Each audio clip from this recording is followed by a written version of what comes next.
Hello everyone, myself Kavya. Welcome to our channel. Today I am going to seminar topic of organizing the report. Organizing the report. Reports vary by size, format and functions. You need to be flexible and adjust your report to the needs of the audience. Reports are typically organized around six key elements: who the report is about and are prepared for, what was done, what problems were addressed, and the results including conclusion and or recommendation, where the subject studied occurred, when the subject studied occurred, why the reports was written with functions including under what authority, for what reason, or by whose request, how the subject operated or functioned or was used. Continue. Pay attention to these essential elements when you consider your stakeholders. That may include the persons the report is about, whom it is for, and the larger audience of the organizations. Ask yourself who the key decision makers are, who the experts will be, and how your words and images may be interpreted. While there is no universal format for a report, there is a common order to the informations. Each element supports the main purpose of functions, playing an important role in the transmissions of transformation.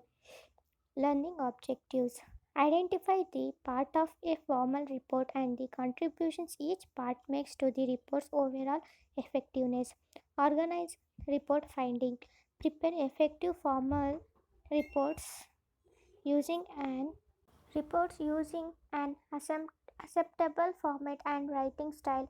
Prepare effective short reports in letter, memorandum formats, email and letter formats. Prepare effective proposals for a variety of purpose parts of a formal reports.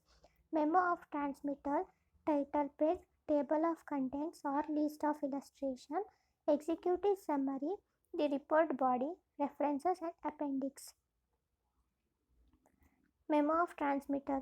A memo or letter or transmitted acts to official announce the release of the report. Give the reader the background necessary to understand the report's importance and further establish the relationships between the writer and the reader.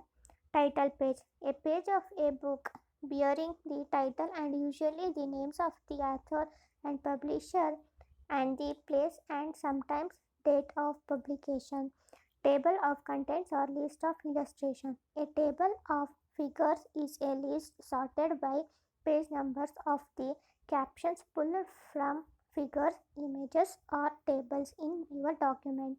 It is like a table of contents, but it is a table of anything to which you can add a caption. Executive summary. The executive summary is also an important way for you as the entrepreneur to determine which aspects of your company have the clearest selling points and which aspects may require a bit more explanation. The report body. The body section expands and develops the materials in a logical and coherent manner, inflecting the structures outlined in the introduction. It contains a descriptions of the finding and a discussions of them. It should also relate the finding to any theory of relevance. References. Referencing can be described as giving credit with citation to the source of information used in one's work. Research in a build-up on what other people have previously done. Thus, referencing helps to relate your own work to previous work. Developing a report outline. Introductory paragraph. This is where you write the title of the book, the author's name, and the main idea of the story. Summary of the book include a broad overview of the story here. Characters details, plot details, evaluations and conclusions. Bonus step, revise and edit your work. Conclusion. A conclusion summarizes the report as a whole, drawing in inferences from the entire process about what has been found or decided and the impact of those findings or decisions. Even in a short report, it is usually useful to include a conclusion. A conclusion demonstrates good organization. Thank you.